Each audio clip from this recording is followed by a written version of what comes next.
There. Welcome to your lesson on composite functions. Let's begin with a definition. This is what a composite function often looks like. This one would be read as f of g of x. And this means that the g function has been put into the f function, because we can see the f1 is here, and here where we'd normally have just x is now g of x. So the g of x function has gone into the f of x function. It can also be written like this. So if you ever see that notation, know that it means the same thing. F of g of x, g function into the f function. Okay, so let's take a look at what that means. We're going to find f of g of x, or f of g of x written this way, given these two functions. So we have our f of x function and our g of x function. And again, when we see f of g of x, we can see the g of x function is inside the f1. So that means this x is replaced by g of x. So imagine that one going into this one, okay? Because we are putting the g of x function into this one, so that means every time we have x here, it's replaced by the g of x function. So this x in the f function is replaced by that, and we can see the substitution made here. Pause if you need to and just take a close look at that. This is not difficult, but maybe if it's the first time you're seeing it, it is a little strange what's happening here. So just make sure you see what happened. The g function went into the f1. And now that we have that, we can just simplify that. So multiply by 2 here, and then combine those two to get 5. So there's our f of g of x function for that one. Let's try again. This time we're going to do g of f of x. That means the f of x function goes into the g function. So here's our f function, here's our g function, and again we're saying the f1 is going to go into the g1 this time. So this function here is going to go into the g function. So if this part is replaced by f of x, then anytime we see x in this function, we put this into it. So that x minus 5 goes into that function right there, and it produces this one here. And now we can simplify this a little bit. This x minus 5 expands into x minus 5 times x minus 5, which is this. And then we can multiply by 5 and add the 1 as well to get this function here. So I hope this has been a little bit quick here, but I hope the idea of putting one function into the other makes sense. Let's try some more problems like this just to practice some more of this. So here we have an f function, a g function, and it says find f of g of x. And then after that, find f of g of 3. So let's try the first part here first. See if we can create the f of g of x function. Okay, so here it is. This time we know that the g function is going to the f1, so this g function goes into the f function here, and we can see that replacement being made here. The f function is exactly as it was, except that x was replaced with the g of x function right here. So that simplifies into this when we multiply the negative 3 through here, and then combine the negative 12 and 5 to get this. Okay, so step 2 is here, find f of g of 3. So we already have the f of g of x function, and now it's saying what if x is 3. So in this one, what if x is 3? So we have that, and we put the 3 into that f of g of x function, and then we get this value here. So it's just taking the function we created, the f of g function, and replacing x with 3, that's all. A second way to look at this is, let's say we didn't have this f of g of x function to start. We can look at this and say, well, the g function has 3 in it, because that's what this means, g of 3. So into the g function, the original g1 here, I put a 3 to get 13, and then we know g of 3 goes into the f function. So now that we know g of 3 is 13, that goes into the f function. So in the f function here, we replace the x with 13. So two different ways to look at it, but it's important that you see these connections and how both of these things work and lead to the same place. Okay, so here's another one very similar to the last one, so a good chance for you to learn from maybe some errors you made and then get it right this time. Let's give it a try. Okay, this time the f of g of x function, so g of x goes into f again, so this function goes into this one, and we can see that happening here. 2 times the g of x function plus 1. Simplify that a little bit to get this. And then we're looking for f of g of 4. So into this function, we're putting a 4 here. So f of g of 4 means a 4 goes in there, and we get that. This one, of course, you could have looked at it the other way as well, where we put 4 into the g function first.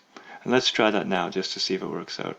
So we know the answer is supposed to be 29. So put 4 into the g function. So here's the g function. 4 squared minus 2 is 16 minus 2 is 14. So g of 4 is 14. And then that 14 goes into the f function. So 14 goes in here. 2 times 14, 28 plus 1 makes 29. So it works as well. Okay, so given these three functions, find these here. So let's start with try A and B first.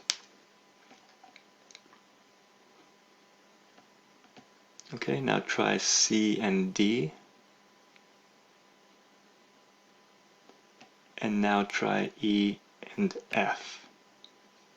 And now if you got stuck on any of those, let's check all the answers here. So here's all the work for those. See how it went. Oh, E and F are not there yet. I'll show those in just a moment. Oh, I guess they're here. There they are. So check all your work if anything went wrong. Pause the video if you need to.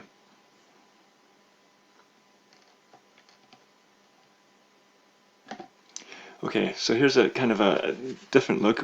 In the last problems we had the actual functions written as equations. Here we have an f of g of x, f of x function presented as a set of ordered pairs. So these are all the discrete values that the f of x function can take. And here's a g of x function written the same way as a set of coordinates.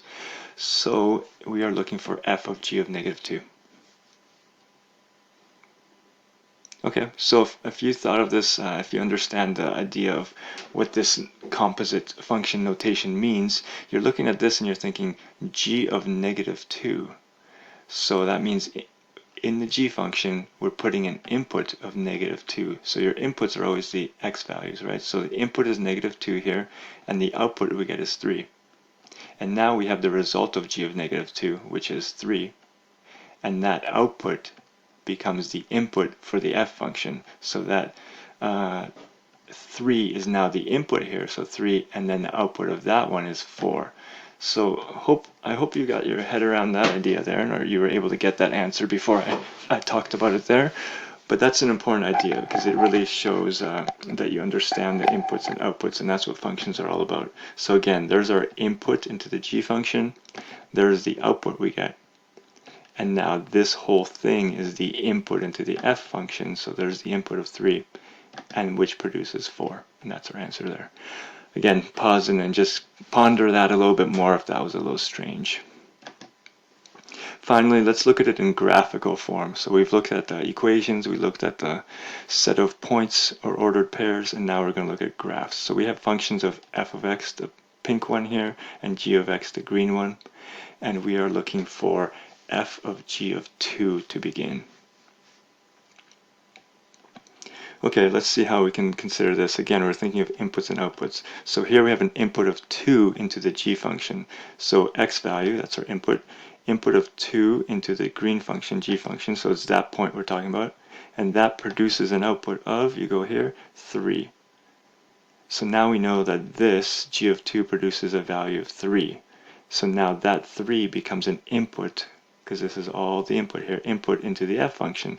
So now we're inputting 3 into the f function, the pink one, and that, if you trace it across, is also 3. So the answer for the first one is 3. Again, pause if you need to.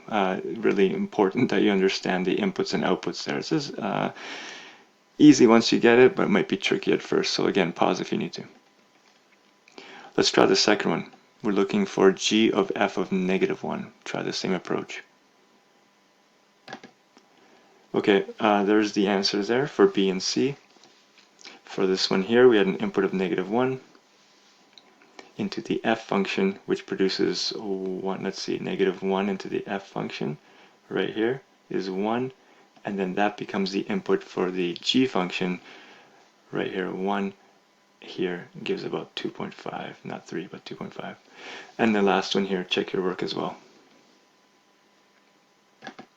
Okay, one last problem for you here. Okay, let's take a look. This one has a couple tricky things that but are important ideas you should be thinking about. So first of all, find a simplified expression for g of f of x. Okay, so here's what you should have come up with. The f function goes into the g one, so this root of x goes into this x and also into this x because it goes into every one here. And we get this root of x squared can be simplified just into x. The square root and the square cancel each other out. So there we have our g of f of x function. So now our goal is to find out the domain of this one. So I'll begin with this question for you. For the domain, basically we're looking for what x values work in this function, right? So what I want you to think of it in the reverse. What can x not be in this function here? Like think of some values you would put into here, and what are the x values that you cannot use in this function? Hopefully you're thinking negative value, because all positive values are okay. You can put positive values here. You can take a square root of any positive number. You can take a square root of 0 as well, and you could put 0 here, so 0 works. But you cannot take a square root of a negative number. So as soon as x becomes a negative number, this doesn't work. So that means that is outside of the domain of this function, because negative values just don't work in here. So basically we're saying the domain then is all x values greater than or equal to 0. And we can show it this way in set notation, or we can show it this way from 0 to infinity in interval notation, or the other type of interval notation like this, from 0 to infinity, not inclusive. So those are all the possible x values in here. Again, negative values cannot be used here because we cannot take the root of a negative number. Okay, so that we can confirm on a graph. So I took that function, that g of f of x function, I graphed it here, and we can see it begins here and it goes like this, and this continues forever.